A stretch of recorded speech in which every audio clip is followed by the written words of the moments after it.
Hello, welcome to the Noble Pod, where we explore ethics and sustainability in business. I'm Felix, and this is my co-host Joseph. Today we're joined by Marie of Project Flock. Hello, Marie. Hi, how are you guys? We're very well. Would you like to explain Project Flock to us today? Yeah. So Project Flock is a small Melbourne-based startup, and essentially we're trying to make road safety for cyclists a bit more of a thing. That wasn't a great way of explaining it, but we're trying to humanize cyclists on the road. So essentially, my co-founder and husband Tim, industrial designer, developed the Flock light when he was at uni, and the point of difference is it uses biomotion lighting to highlight the moving legs of the cyclist. The intent being that it shows off that human movement is, recognized a lot quicker by the brain. And so it's meant to help them be seen sooner and give them more visibility on the road, basically. Yeah, and I suppose if a driver attaches a human to the bike, because a lot of times it's just that blinking light right in the in the darkness, Yeah, exactly. You imagine driving home at night, sea of red lights everywhere, just red dots. It's difficult to distinguish between what's a traffic light, what's a car, what's a bike. We're just trying to, hack the human brain's natural ability to recognize humans above all else, basically. Or maybe for a cat person, you might think it's a laser pointer. Like, ooh, I need to run over that. Exactly. That too, I guess. Well, what I like about the solution is that it doesn't necessarily use any sort of crazy technology to get this to happen. It's basically just a down-facing light on the legs as opposed to well, actually, you should probably using motion or anything like that. We should probably take a look at it. We've got it in the studio. I do have it. Funnily enough, you should say that. Wow. So yeah, this is the Flock light. Let's give it a little roll. So basically, that's it. Wow. You've got the standard rear-facing light, which every bike light is required to have by law, and then you've got the two downward-facing lights, and they've been sort of, the lens has been customized to focus it very specifically on the calves of the cyclist. And as a byproduct, you get a bit of a glow around the bike as well. So just the visual presence of the cyclist is much greater than just, like the regular dot on the back of the bike. And you've got a very good demonstration on the website as well. We love the website. We were looking at it earlier. Thank you. Very Darth Vader. Darth Vader, yeah, that's what we're going for. We're going for the Darth Vader look. Just navigating the different challenges with, doing something new, running a business, and then comes the, questions on ethics and sustainability. Yep. Yeah. So, in the creative space, there's always this issue of when you create something, you have to take something away from somewhere else. Yeah. And then the idea is that, say you're in a startup, you create a product, and that becomes successful, great, but now you have to make it, and now you have to use those raw materials and all that energy and the environmental impact of that. Totally, yeah. So it's like, with most things, once you reach a goal, that in itself then brings all these other challenges, which I think is why people strive for certain things as well, but it can be overlooked, certainly. Like for us, with our startup, we're just thinking about like trying to get over the line, but then there's all these other things. Yeah, totally. So, it's a tough one. How about we'll share whatever challenges you'd like to tell them? Yeah. I don't know where to begin, to be honest. I think, just to give you guys some context, my background is in architecture, and I've spent a bit of time thinking about sustainability in architecture as well. And I think that has definitely been at the forefront of my mind when it comes to creating a physical product. I guess the tricky thing is that it's an electronic product, and as we know, e-waste is a pretty major issue. And so I guess from the outset, the fact that we're creating an electronic product in the first place means we're going to be contributing to e-waste. So we can't really sugarcoat that. But then the next part of the conversation becomes... I think before that, for our listeners, I'd like to just assume that, someone tuning in might not know anything. Can you elaborate more on the e-waste problem? I will try. I guess there's a bit to it. It is a huge problem. Yeah, I mean, if you guys want to chime in, feel free. I mean, I guess like like a fair bit goes into creating an electronic product. There's precious metals. There's like a lot of stuff in there that you can't necessarily or easily pull apart and reuse or recycle. And I guess, like it's a pretty complex issue, but it's one that we probably, as a society, aren't addressing very well. We probably tend to ship a lot of our e-waste off to Ghana or other places and just expect other people to deal with it. And, the more products we create, like the bigger that issue becomes. So, the turnover of products coming out now, because technology is moving so much faster. 1 year in the tech space is like Absolutely. 10 years in most other industries, and I think there's a hyper consumerism as well.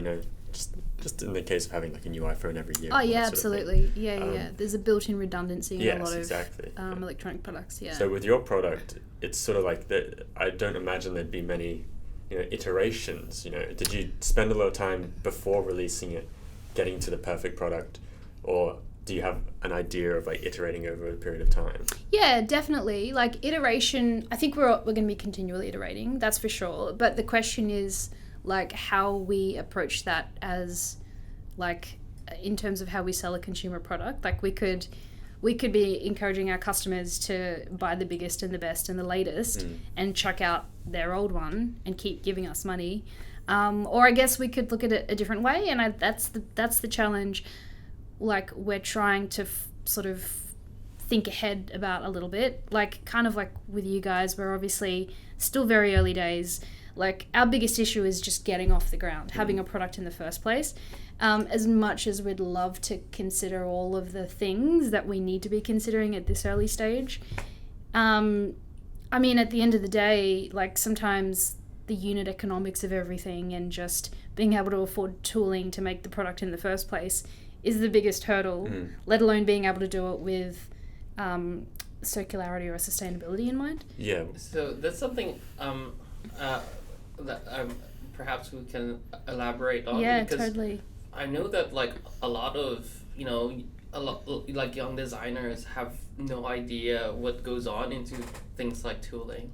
Yeah. Well, I mean, I'll give you, we've had a little bit of a journey with this, and I'll give you guys a little bit of insight into that because we've had to pivot a little bit. So in the beginning, we were developing the product, we were doing all the engineering for manufacturing, and we were on this trajectory of optimizing the design for mass manufacturing. So tooling everything injection molded, which basically meant cheaper unit pricing, and just the ability to punch it out.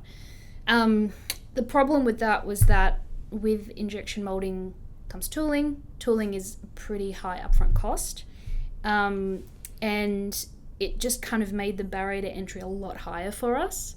In fact, we weren't able to, once we'd sort of developed the design and got all the tooling priced, we realized that it was cost prohibitive for us with the amount of funding that we had available. So in some respects, we kind of had to pivot out of necessity.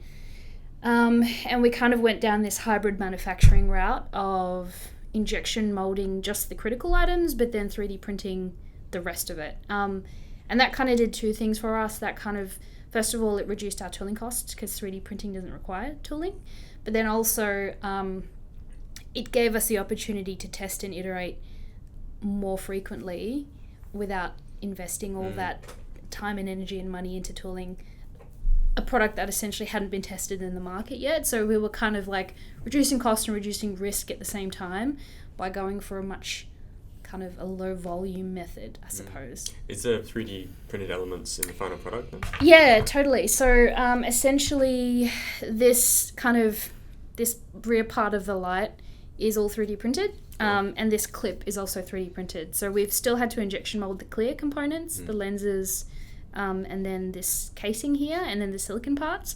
But where we've been able to do the 3D printing, we've opted for that. So yeah, it's, I guess, there were some of the initial challenges we kind of came across, but then in some respects the pivot has opened up a lot more in terms of opportunity for considering a bit more of the kind of looking at the product a little bit more through a lens of sustainability, I suppose. In terms of waste, in terms of how much we make, like without knowing how many we're going to sell, like all of these kinds of things that kind of come into it, I suppose. Can you elaborate more on the knowing how much you need to sell? Yeah. Well, I guess so with injection molding, particularly if you're working with a supplier overseas, they'll have minimum order quantities. For a lot of people that'd end up being 1,000, 2,000, some of them minimum 5,000 units. If you don't know if you're even going to be able to sell 5,000 units, you still have to make 5,000 units. And I guess there's an issue there because you end up, if let's say nobody's interested in this light, 500 people buy it, and then we've got 4,500 units sitting around that nobody wants. I mean, that's obviously an issue as far as waste goes. So I suppose in some ways the whole kind of 3D printing just-in-time manufacturing aspect allows us to make as many as we need to make based on how many sales we can forecast. And so with the injection molding, so do you put an order in for however many it is, and then with the 3D printing, that's more like per unit? Yeah, we can kind of step that out a little bit. I mean, you're right, we're limited in that we're still injection molding. But we can make, the electronics we can kind of assemble. We can do the electronic assemblies as we need, I suppose, and we can do the 3D printing as we need. So we're not 100% there, but we're like trying to get there a little bit. Very impressive.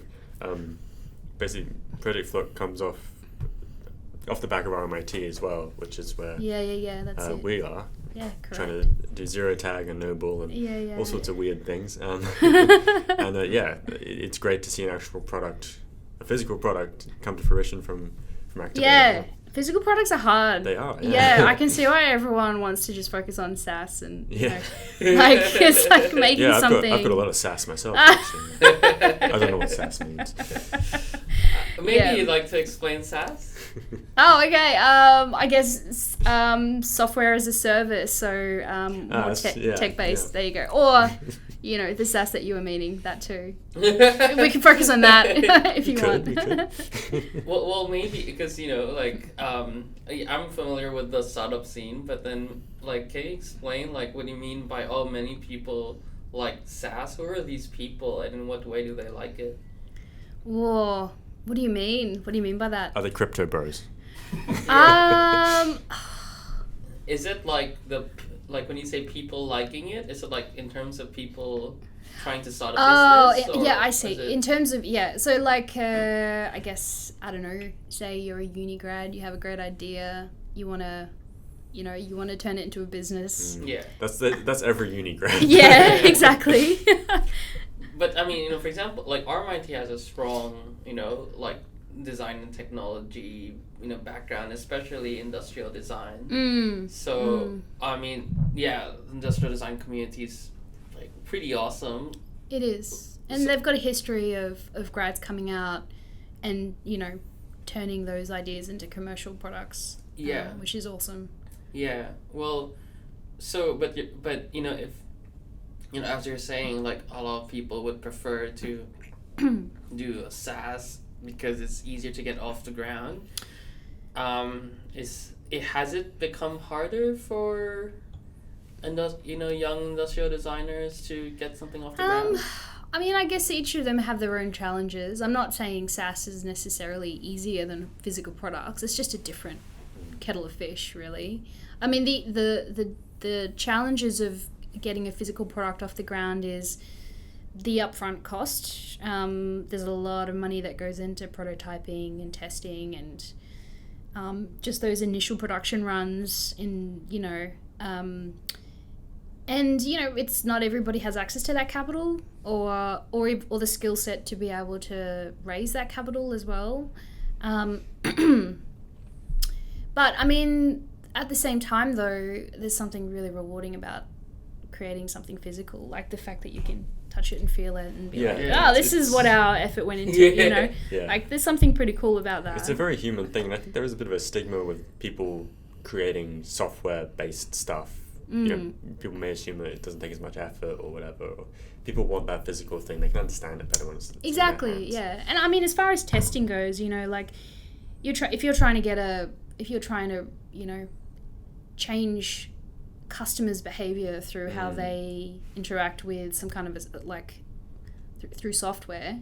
I mean, it's in some ways it's much harder to do that than to hand them a product. It is, yeah. And just to say, okay, just, you know, play with it, see what you think. Yeah, people can work it out. It's more tangible, big button right? on it, you press. Yeah, exactly. There's a button. There's like things that there's cues that people can see that they can interact and test. But I mean, you know, it's a bit. So how important is like advertising this, and have you invested a lot in like social media campaigns? Yeah, a bit. So we ran a Kickstarter in 2022. That was probably our first kind of foray into doing a marketing campaign for the product.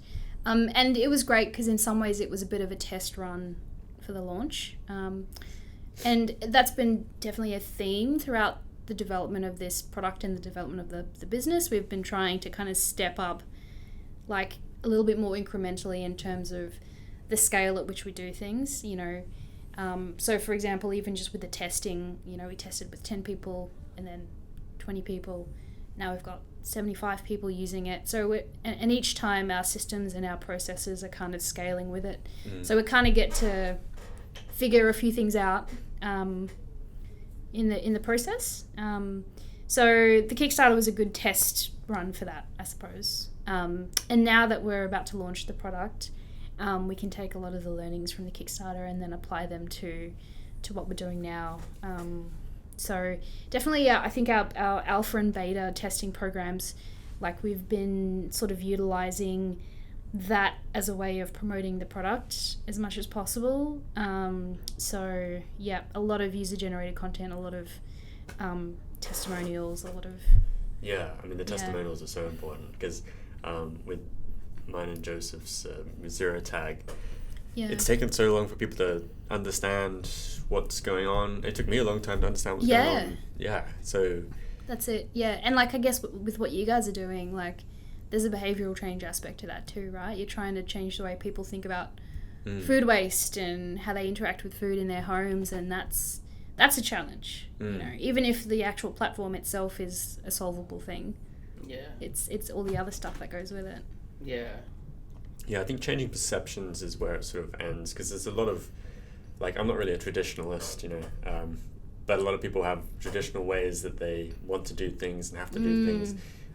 Like, so we focus mainly on waste, right? So my dad is obsessed with recycling, and he learned how to do it in like the 90s, and he still does it like that, even though, you know, the world sort of moved on and actually a lot of things have turned out to not be quite as as rosy as they really once were, but he still does it, you know, and it's great. So that's why it is possible to change people's habits. Like the whole recycling movement is one of those big successes, but in a way it wasn't really successful. But, I mean, I think that willingness to change, definitely among consumers, people want a better world, and it's just whether businesses allow people to have a choice. I mean, currently, right, I mean, we're in a time where the whole cost of living crisis is quite, you know, top of mind. And, you know, you have people wanting to have other options, but then having, you know, no options that they can actually access. Yeah, it's like the sort of Coles Woolworths duopoly. That's an example of not having very many options and sort of being forced to spend $200 on a grocery shop. I mean, I was with Mika the other day. We made curry. She was surprised at first that you could buy vegetables without plastic. Because we went to the... Oh, really? Yeah, we went to the South Melbourne Farmers Market. He had never been to one. Like, even this guy. A farmer's market? Yeah, this guy didn't grow up with one. Really? Well, I used to live near farmland and everything. Like, I grew up on in Devon in the UK. Oh, yeah. I would have thought he was surrounded by farm. Nah. So basically, because there's so many supermarkets and everything, there's those small like farms and farmers markets. they don't exist anymore. They've been bought out by massive, huge farms that then supply all the supermarkets. So like South Melbourne market is already like a bougier farmers market, yet it's like because I think we bought all these veggies and cost about only $7 or $8. Then he was like at the supermarket, it's like it's $5 just for a bell pepper. So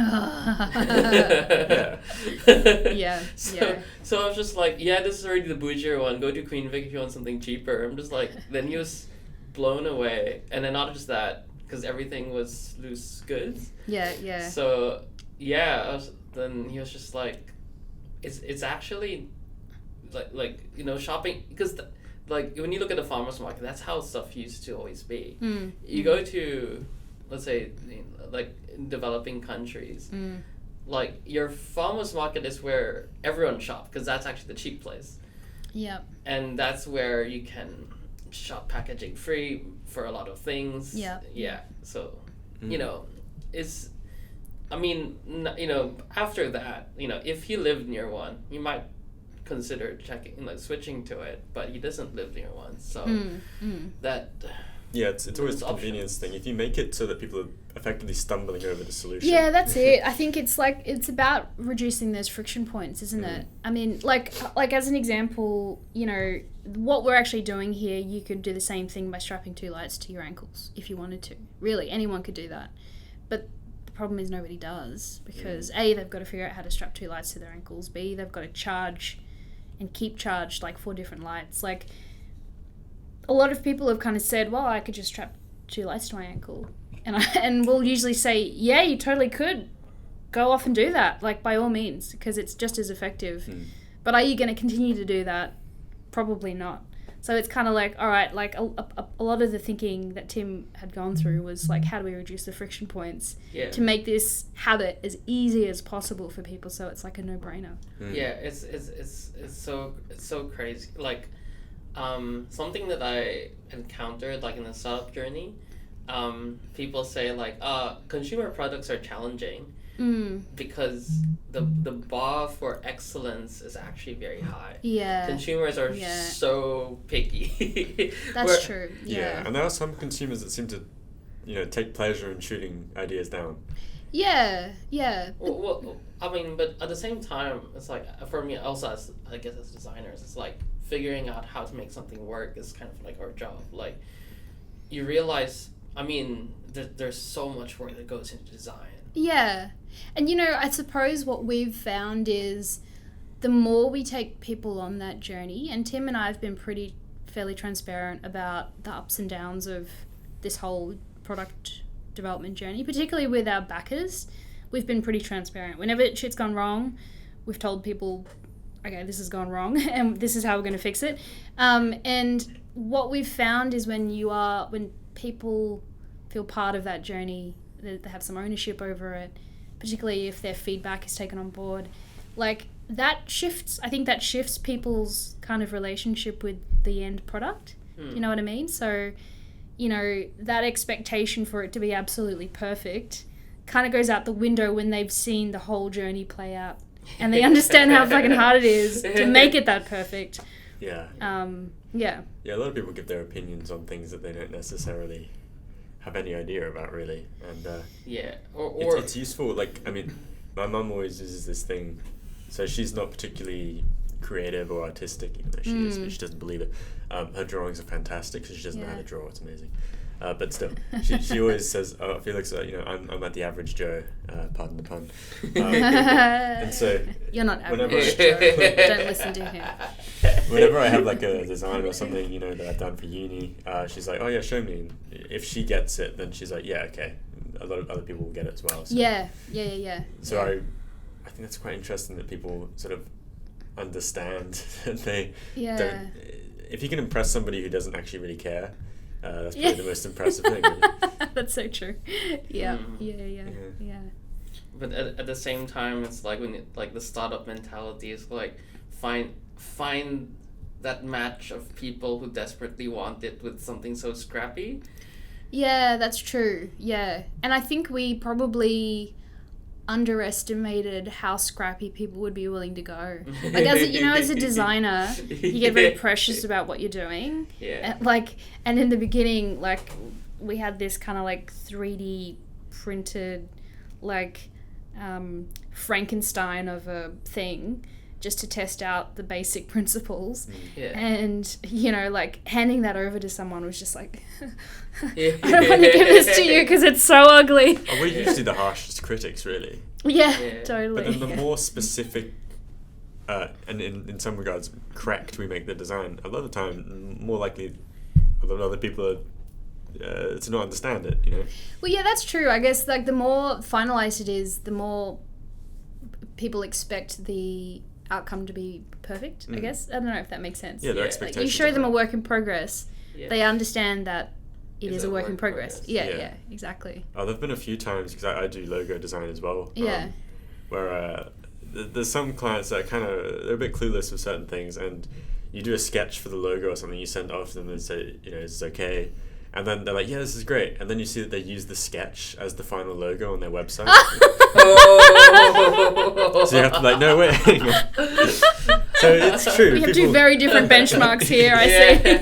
I don't know if I'm offended or... No, you should be, that's a compliment for sure. Yeah.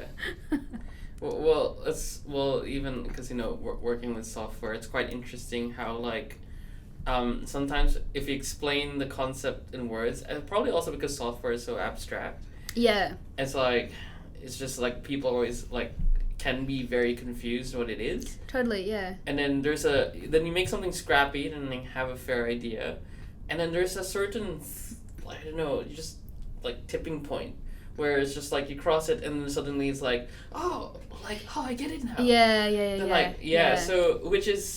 So there's that balance also between because you make something scrappy, but then you design with the users, but at the same time the users don't. I mean, you take in the feedback, but then they shouldn't be telling you how exactly it should be built, because they probably don't know how to. Right. Yeah. There's definitely an art to asking feedback in such a way that you're getting to the heart of the issue, and you're not, because I guess what we found was we would do that and people would say, oh, you need to put, I think this light needs radar, or it needs like a stopping signal, or that would be the kind of specific features. But then when you ask the right question, then it's kind of like, well, actually the issue I have is that I don't know, I still don't feel safe enough, or something like that. In which case, you could solve that issue in different ways. Yeah. That doesn't include putting a radar on it. You know what I mean? Exactly. There's definitely an art to that, though. Yeah, I think you're right about focusing on the problem. Yeah. So, because as designers, makers, like, we can explore the different ways to solve the problem. Yeah. Ultimately, that's what they want us to do. Yeah, that's right. Yeah. Yeah, we're going to take a short break. You got no choice but to stick around, so...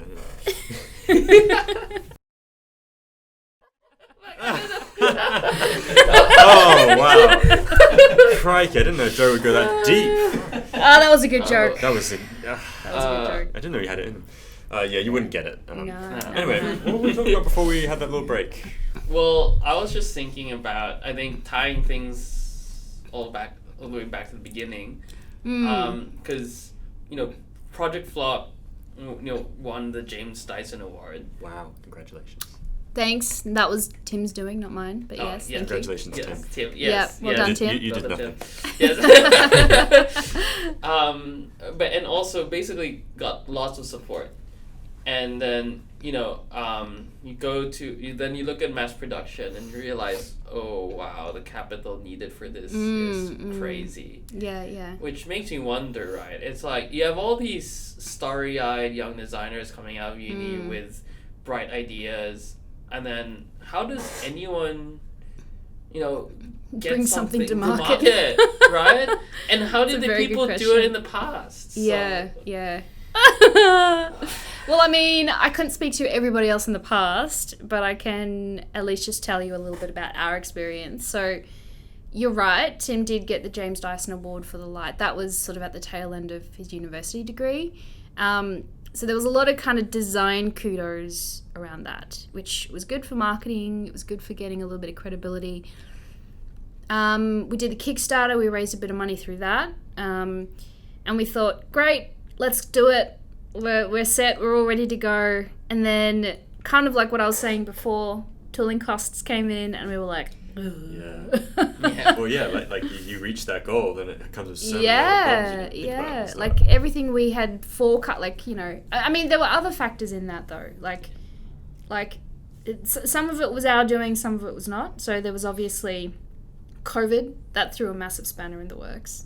So basically, we founded the company in the midst of COVID. And then we tried to get a physical product off the ground at a time when supply chains were wreaking absolute havoc. So that didn't make things easy. But then also, you know, there was just a lack of experience, I think, you know, like we were kind of going down this path thinking, yeah, this is what people do.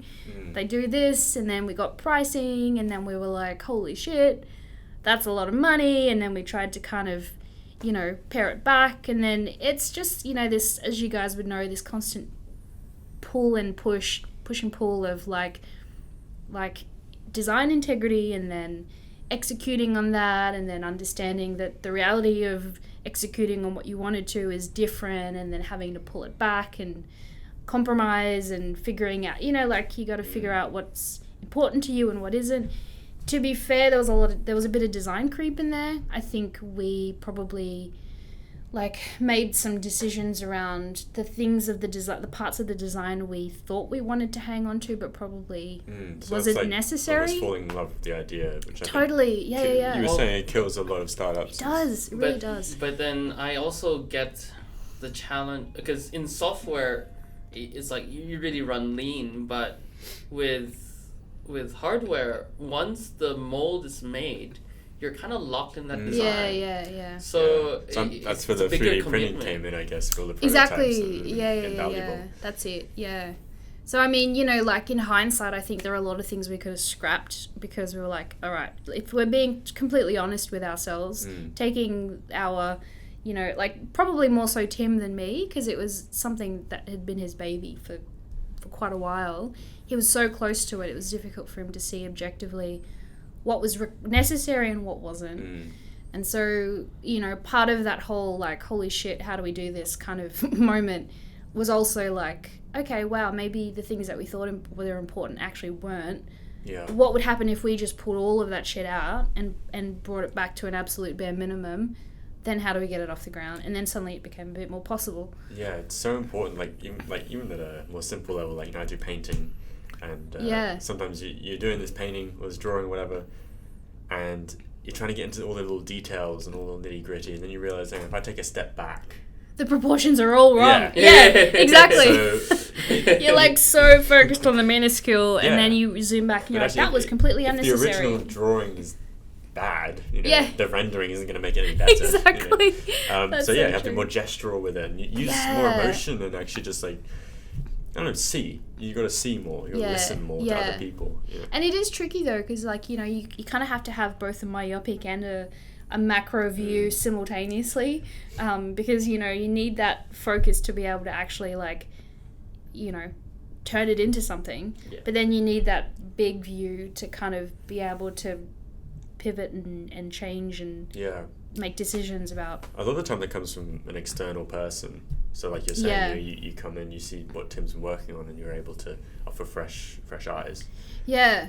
Yeah. Which you put that into the mix of like husband and wife kind of a dynamic. Fun times. I don't know if we want to get into that.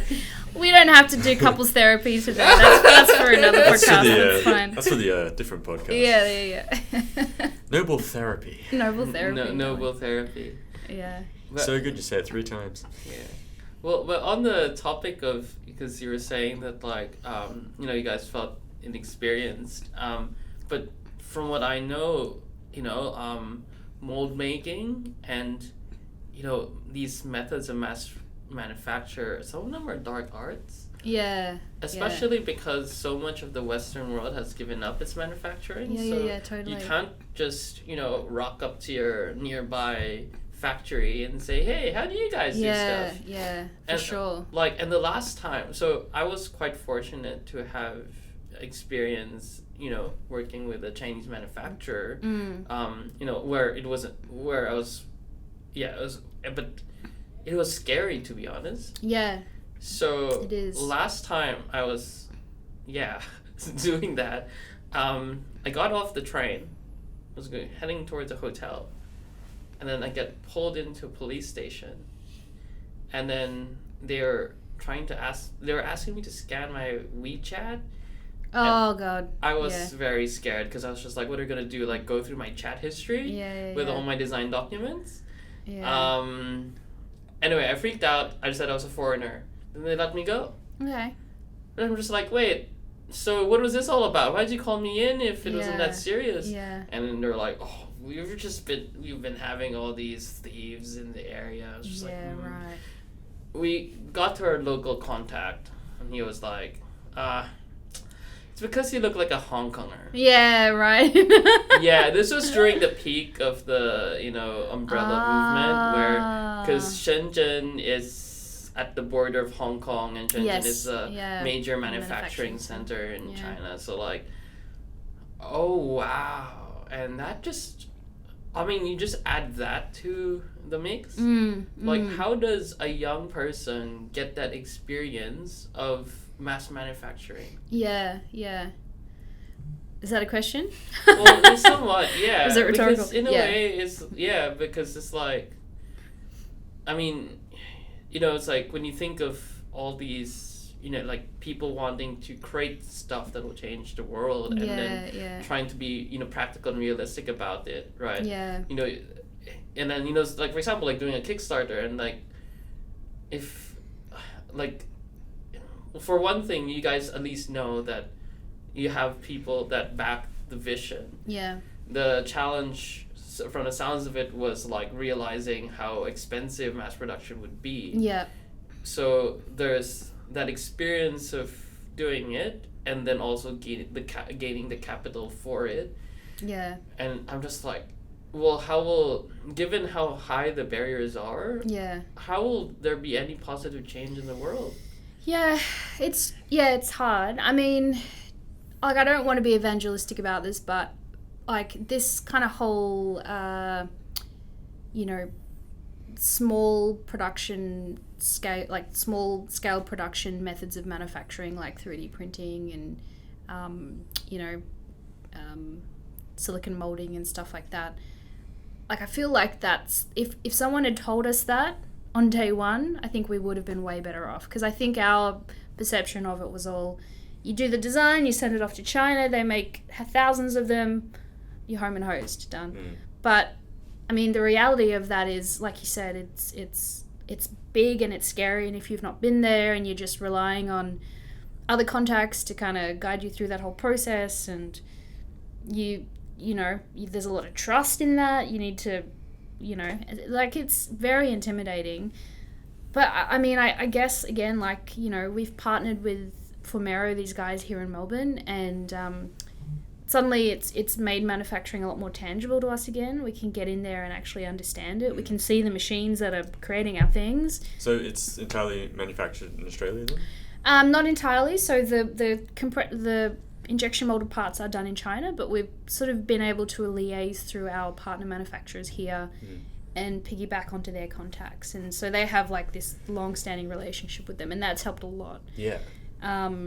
But all the 3D printed parts, like, it's just a lot less scary, I guess, because we can get our head around it, you know, we can, and, as far as a process goes, it's quick, it's like, we can resolve issues, we can iterate, it just makes so much more sense. And I feel like if young product designers are trying to get stuff off the ground, like, I don't think enough of them know that this is actually an option. Like, you could go to, especially if with such small quantities, like, there are ways of doing it that Yeah. don't involve just shipping it all off to China. Let's actually show the camera like how good the quality of this. Like, you know, I wouldn't have, like, you know, like known that like especially from here that's 3D printed. Yeah, it's there's when we none of those lines. Yeah. Well, show it it's to the camera?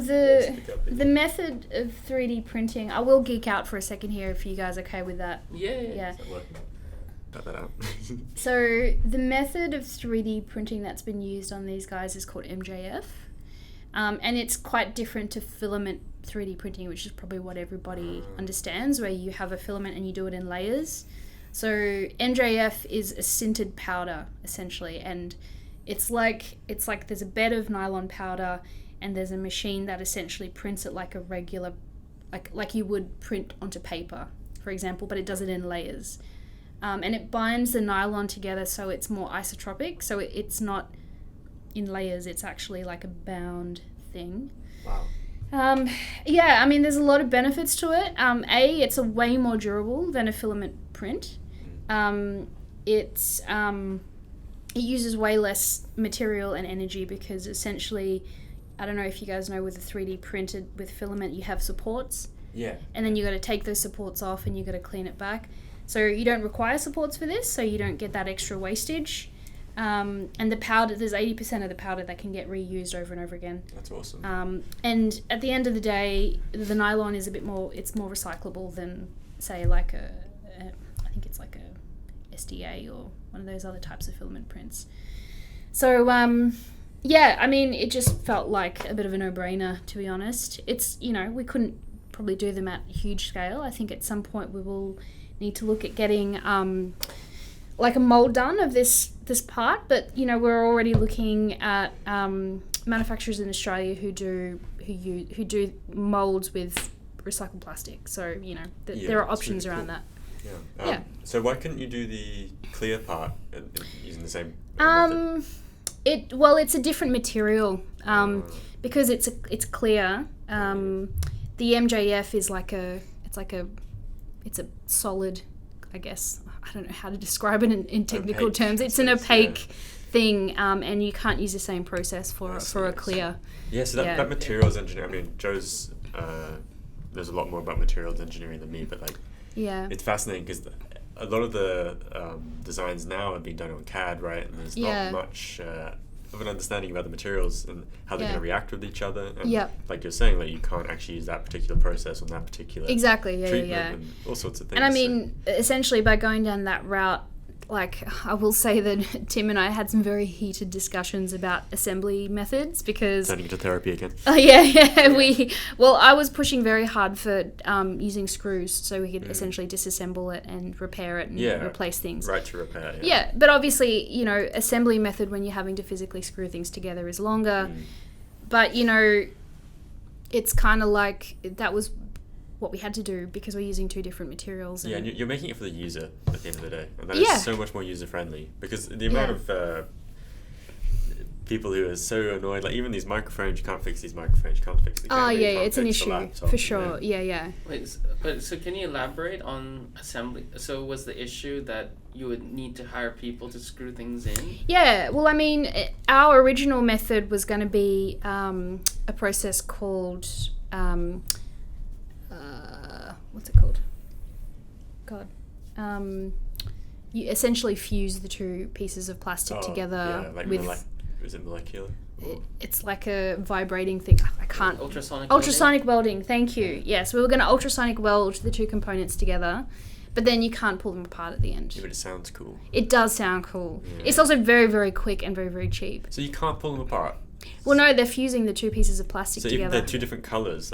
No, you'd have to have the same bit. I wonder what happens if you use different colours. That'd be kind of cool. Yeah, I don't know. But on that topic, right? So, for example, so what is the other case? So what is the tension? Because on one side it's repairable, but what is the other thing that we needed to balance? Yeah, I mean, the assembly time obviously is a cost that gets added onto the cost of goods. So a more manual kind of assembly method is more expensive. But I mean, I guess what we're thinking of is, at the end of the day, if we are able to incorporate some kind of circularity into our products, at the end of the day, if a product has reached the end of its life, we can take it back, we can repair it, we can sell it again. I mean, there are economic benefits to be able to do that. You're not having to use raw material to create new products. But then I guess, there's the whole business model aspect of that, because once you create kind of like a circularity in physical products, you need to create some sort of a circularity in your customer journey as well. So that's like a whole other thing. I mean, businesses seem to be very obsessed with just grow. But I think it has to now be roll. Circular, because you can't just keep growing because there's finite resources, and everyone knows this. And I think that's something we were trying to explore in an earlier episode as well. Just, at what point do you stop as a business? Like, when have you made enough money? And there is a point where it's like the person who makes that product, like, they have made enough money, but now they've got all these responsibilities, all these workers. They've got the board, they've got all sorts of things. That if they wanted to stop making money because they've got enough, or they feel like they've solved that problem, they can't. And I think that's a problem. It is. Yeah, and I think potentially that's where, if you were clever about it, you would be able to roll in like a value add to your customers that you can overlay onto a physical product, like be able to kind of weave in some kind of a hardware as a service kind of a business model, like in a way that would obviously add value to your customers. So it's kind of like I think people are getting clever about it. Like you see brands like Neura, or like where they're able to kind of grow their revenue without necessarily pumping out more and more products, because they're able to update their software, or they're able to give people other kind of values that aren't embedded in a physical product, if that makes any sense. That's really cool. I mean, that's what they're trying to do with the whole VR and all that sort of stuff. Totally. Yeah. We'll see how that goes. But let's ask final questions now, because we're running out of time, unfortunately. No, I was just gonna comment that, like, well, I mean, for all you know, it's like, with now that it's it's repairable, modular, then you can finally add the radar that guy wanted. Well, look, we are not not yet there. Eliminating radar just yet. I think that'd be so cool. It's actually fantastic technology, if I'm being honest. I think it's just pushed like cycling safety forward a lot. What, radar? Radar, yeah. I did think you were joking at the start, but now no. It is. It's there are a few products out there that use radar technology. It's essentially a signaling method to let people know that there are vehicles coming up behind them.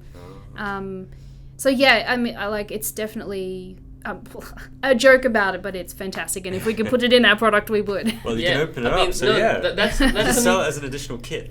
Yeah. Oh, well, I love it. Yeah. That's where you can like the next iteration, like where it gets leveled up. There's something more to add, and So, like it could be like I don't know. Suit my flocklight or something, like. Then there'll be like the coffee machine add-on, have like a pair of roller skates you can take out of it as well. And then before you know it, 50 years time, it'll be a grade 2 class submarine. How about nuclear fusion? Anyway, it's been so great talking to you. Thank you, guys. We're running out of time. Yeah. But thank you very much. Thank you for coming here. Yes. Thanks. Thank awesome. you. See you guys. Bye.